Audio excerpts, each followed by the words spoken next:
बोलिए सरस्वत्यै नमः। जय श्री राधे राधे।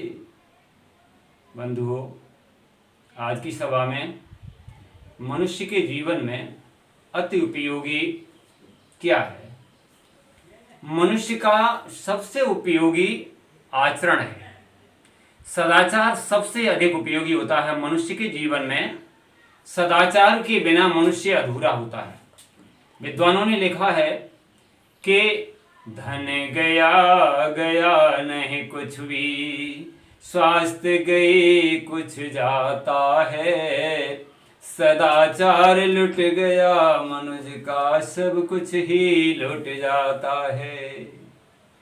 सदाचार के लुट जाने से सब कुछ लुट जाता है। धन गया गया नहीं कुछ भी, धन के जाने से कुछ भी नहीं जाता है। धन जाने के बाद धन तो पुनः प्राप्त हो जाता है, पुनः पैदा हो जाता है, फिर से पैदा हो जाता है। लेकिन स्वास्थ्य के जाने से स्वास्थ्य कुछ समय के बाद ठीक हो जाता है, स्वास्थ्य पुनः प्राप्त हो जाता है। लेकिन यदि मनुष्य का चरित्र गिर जाता है, मनुष्य चरित्र से गिर जाता है, सदाचार से गिर जाता है, तो उसका जीवन बेकार हो जाता है। मनुष्य के जीवन में भी जीएसटी का लाना बहुत जरूरी है। जीएसटी का मतलब बंधुओं, जी का मतलब है गुड थिंकिंग और एस का मतलब है सिंपल लिविंग और टे का मतलब है टेंशन फ्री। बंधुओं, गुड थिंकिंग का मतलब है अच्छे विचार। गुड माने अच्छा, थिंकिंग माने विचार। अच्छे विचार मनुष्य के होने चाहिए, बड़ी सोच होनी चाहिए। सोच जिसकी बड़ी होती है वही बड़ा होता है, वही महान होता है। दुनिया में ढूंढने से बहुत से अमीर, देखने में अमीर बहुत से मालूम पड़ते हैं, लेकिन वो अमीर नहीं होते हैं। जिनकी सोच बड़ी होती है वही अमीर होते हैं, बड़ी सोच वाले ही अमीर होते हैं। जिनके विचार श्रेष्ठ होते हैं वही अमीर होते हैं, वही श्रेष्ठ माने जाते हैं। और जिसकी सोच छोटी होती है वो बड़ा कभी नहीं हो सकता है, चाहे कितना भी पैसा वाला हो जाए। तो मेरा कहने का मतलब यह है, पैसा इकट्ठा करने से महान नहीं हो जाता है। जिसके अंदर विचार अच्छे होते हैं, विचारों की श्रेष्ठता होती है, वही महान होता है। महान पुरुष के लक्षण होते हैं, महान पुरुष देखने में चाहे सुंदर ना हो, लेकिन उसके गुण और विचार जब श्रेष्ठ होते हैं, उसकी सोच जब श्रेष्ठ होती है, उसकी थिंकिंग जब अच्छी होती है, तो वह महान माना जाता है।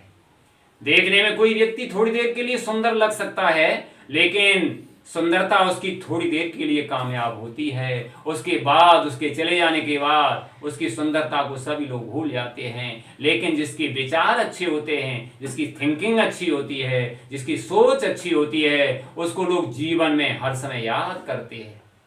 जीवन में हर समय याद करने वाले वो ही व्यक्ति होते हैं जिनकी सोच बड़ी होती है। इसलिए हमें अपने जीवन में अच्छी सोच रखनी चाहिए, बड़ी सोच रखनी चाहिए। बड़ी सोच वाला ही व्यक्ति महान होता है। जिसके विचार अच्छे होते हैं, जिसकी सोच अच्छी होती है, वही दूसरों के दिल में जगह बना लेता है।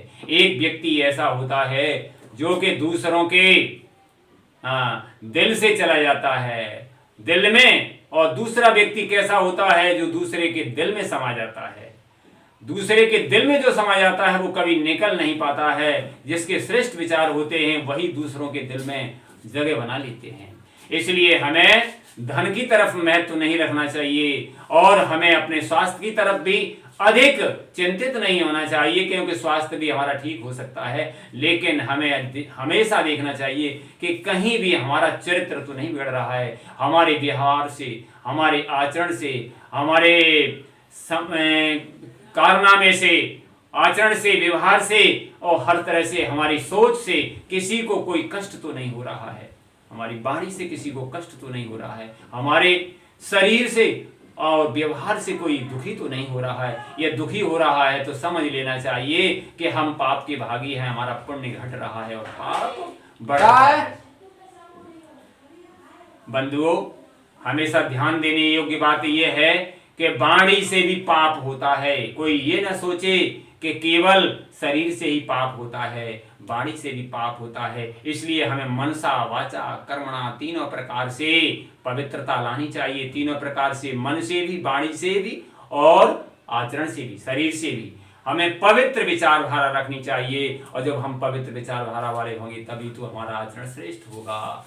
चित्र हमारा कितना भी सुंदर हो जाए, चित्र हमारा कितना भी सुंदर हो जाए, लेकिन जब तक हमारा चरित्र सुंदर नहीं होगा तब तक हमारा चित्र सुंदर नहीं माना जाएगा। चित्र की सुंदरता के लिए फोटोग्राफर कहते हैं कि सावधान हो जाइए कि आपका फोटो खींचने वाला सावधान, रेडी। जब रेडी कहते हैं तो व्यक्ति, लोग सोचते हैं कि हमारा कहीं चित्र जो है, हमारा फोटो कहीं बिगड़ न जाए। लेकिन और गुरुजन लोग जो हमेशा आपको सचेत करते हैं कि आप अपने चरित्र की तरफ ध्यान रखिए, चरित्र आपका कहीं बिगड़ न जाए। तो चरित्र की तरफ हमें हमेशा सचेत रहना चाहिए। तो चरित्र हमारा जब अच्छा होगा तो हम सम्माननीय होंगे, पूजनीय होंगे। वाणी हमारी कैसी होनी चाहिए? सत्य वाणी होनी चाहिए, सत्य के साथ प्रिय वाणी भी होनी चाहिए। सत्यम ब्रीवात प्रियम ब्रीवात न ब्रीवात सत्यम अप्रियम।